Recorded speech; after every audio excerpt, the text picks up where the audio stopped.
تو یاد رکھیں ایسا نہیں ہے. اور میں اس موقع پر یہ جو سوال آیا ہے نا, اس موقع پر ایک کمنٹ مزید پاس کرنا ضروری سمجھتا ہوں. خصوصاً وہ طبقہ جو اس کو ماننے والا ہے یا اس کے چینل کو لائک کیے ہوئے ہیں, اس کے چینل کو سبسکرائب کیے ہوئے ہیں, فالو کیے ہوئے ہیں, انہیں کہتے ہیں سورۃ یاسین رکوع نمبر 4 سورۃ نمبر 36 ہے. اللہ کا قرآن کہتا ہے وَتُكَلِّمُنَا أَيْدِيهِمْ وَتَشْهَدُ أَرْجُلُهُمْ بِمَا كَانُوا يَكْسِبُونَ. مجرم آدمی کے زبان پر مہر لگے گی, ہاتھ بولے گا, پاؤں بولے. یاد رکھو, اگر تم نے اپنے ہاتھوں سے ان کے چینل کو لائک کیا ہے, کفارہ دے کر ان لائک کر دو, انفالو کر دو, ہٹا دو, اپنے آپ کو وہاں سے ہٹ جاؤ, ورنہ تم اس کے اس برے کاموں میں مددگار بن رہے ہو, ہیلپر اور نصرت دے رہے ہو اس کو, تو تم بھی ان کے ساتھ رہو. اور اپنے پاؤں کے ساتھ چل کے ان کے پاس جا رہے ہو تو وہ تشہد ورجو. ایسے گستاخان صحابہ, گستاخان اہل بیت کے خلاف معاملات کیا ہے؟ ان کے پاس تم چل کے جاؤ گے تمہارے پاؤں کا, باقی اس مرزے شرزے میں کوئی جرت نہ. اچھا جی, بعض فرقوں کے علماء کا کہنا ہے کہ انجینئر محمد علی مرزا کو مت سنو ورنہ گمراہ ہو جاؤ گے. واہ, سب کو سن لو مگر انجینئر سے بچ کے رہو, وہ دور حاضر کا سب سے بڑا فتنہ ہے. آپ کیا کہیں گے؟ میں بھی یہی کہوں گا کہ میں دور حاضر کا سب سے بڑا فتنہ اس اعتبار سے ہوں, عربی والا فتنہ آزمائش. وہ آزمائش تو ہے, جب وقت کا پیغمبر اپنے زمانے میں کافروں کے لیے آزمائش بنتا ہے, تو آج کے دور میں بھی جو پیغمبروں کی دعوت کو آگے لے کے چل رہا ہے اور ان کی دعوت کو ان کی بھولی بھالی امت تک پہنچا رہا ہے, وہ بھی ان کے لیے فتنہ تو بن جائے گا. تو یہ بعض فرقوں کے علماء نہیں ہے, یہ سارے فرقوں کے علماء کا کہنا ہے. یہ بالکل اسی طرح ہی کر رہے ہیں, مجھے پتہ ہے. اور اس کو ہم وہ کہتے ہیں کہ یہ پچ کھودنا چاہتے ہیں. اپنی باری لے چکے ہیں, اب جب ہماری بیٹنگ کی باری آئی ہے تو کہتے ہیں پچ کھود دیو, کھیڈن ہی نہ دیو. اینج تے نہ کرو نا اللہ دے بندو, اے کوڑا تے اے میدان اسی بھی کھیڈ رہے ہیں, تسی بھی کھیڈو, پبلک خود فیصلہ کرے گی. تو یہ پچ کھودنے والی اجازت تو ان کے پاس اب اختیار بھی کوئی نہیں ہے, کیونکہ یوٹیوب پہ تو ان کا اختیار کوئی نہیں ہے. یوٹیوب کو بند نہیں کروا, 1.5 ارب مسلمان مل کے جو ہے وہ یوٹیوب سے گستاخانہ ویڈیوز نہیں ڈیلیٹ کروا سکے, تو وہاں یہ 1.5 اینٹ کی مسجدوں والے لوگ جو ہیں وہ کسی کی ویڈیوز کیا ڈیلیٹ کروا سکتے ہیں؟ ٹھیک ہے نا جی. تو یوٹیوب کو ایک چینل نہیں, ہزاروں چینل چل رہے ہیں. ہم تو صرف 1-2 چینل لے کے چل رہے ہیں نا. ہم سے زیادہ ویورشپ ان چینلز کی ہے جس پہ ہماری ویڈیوز چڑھ رہی ہیں, جو کوئی سعودیہ سے چل رہا ہے, کوئی امریکہ سے چل رہا ہے, جو مجھے پتہ ہی نہیں کہ کن لوگوں نے بنائے ہوئے ہیں.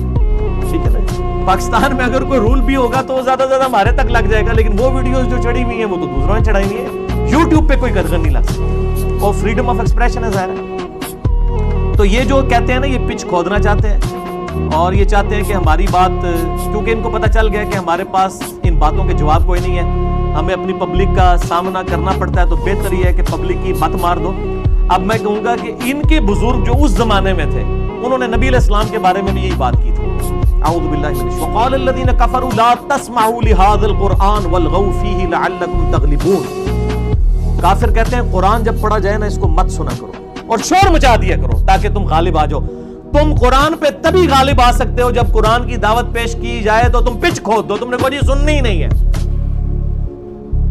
تو جو یہ بات کرے گا کہ بات سننی نہیں ہے, اس کو تو ہدایت مل ہی نہیں سکتی. اللہ تعالیٰ فرماتا ہے قرآن حکیم کے اندر, سورۃ الانعام کی غالباً 36 نمبر آیت ہے, انما یستجیب الذین یسمعون, حق بات وہی قبول کرتے ہیں جو بات سن لیتے ہیں.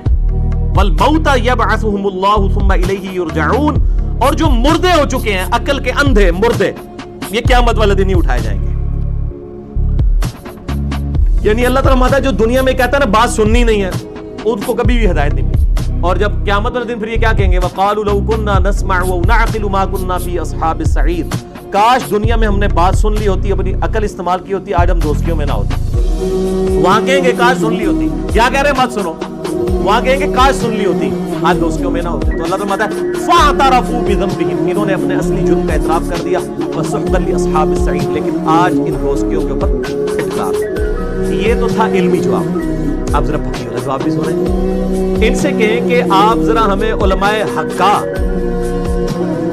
کی لسٹ بنا کے دیں. ویسے تو علماء حق ہے, پنجابی میں حقہ ہوتا ہے.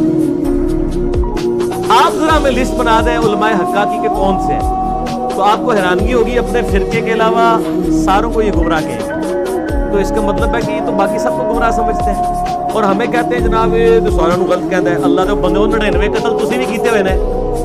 جب ایک فرقہ اپنے علاوہ سب کو کہہ رہا ہے کہ غلط ہے, تو 99 قتل تو اس نے بھی کیے ہوئے ہیں. 99 کو تو وہ بھی غلط کر رہا ہے. ہم نے کیا جرم کیا, ہم نے سینچری کر لی ہے کہ ہم نے کہا آپ بھی غلط ہیں. بس یہ ایک سٹیپ ہم نے طے کیا.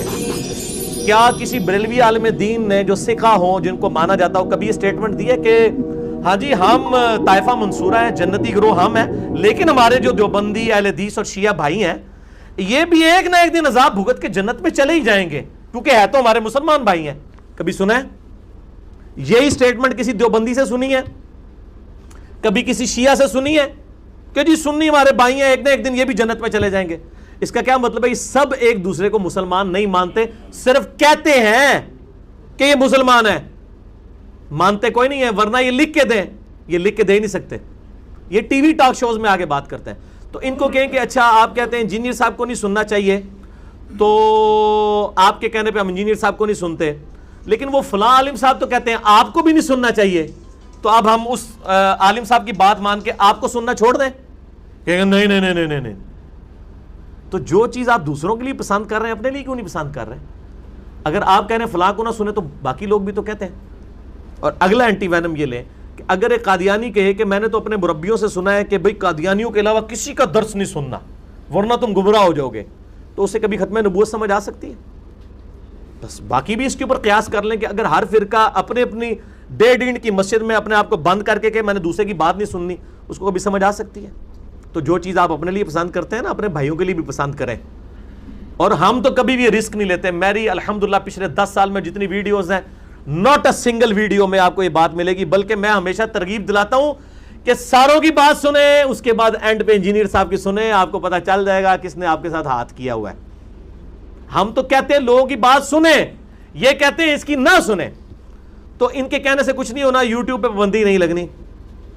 ٹھیک ہے, وہ ہمارے آفس کے کولیگ تھے, تبلیغی جماعت سے وہ تعلق رکھتے تھے, بڑے سٹرانچ. تو ایک دن مجھے آگے آفس میں کہتے ہیں انجینئر صاحب کل میں دیکھا اپنے منڈے نو انہیں تھوڑا کلپ لایا ہوا سی. اچھا, تو میں اپنے دماغ میں سوچ رہا تھا کہ انہوں نے کبھی بھی اپنے بیٹے کو اس کی اجازت تو نہیں دینی تھی کہ ان کا بیٹا میرے درس میں آ کے میرا درس سنے. تو انجینئر صاحب نے کیا کیا, ان کے گھر کا گیٹ کھولا, ان کے بیڈ روم کا دروازہ کھول کے بیڈ روم کے اوپر ان کے بچے کے ہاتھ میں جو موبائل تھا اس میں خود جا کے گھس گئے یوٹیوب کے ذریعے. اس کو کون روک سکتا ہے؟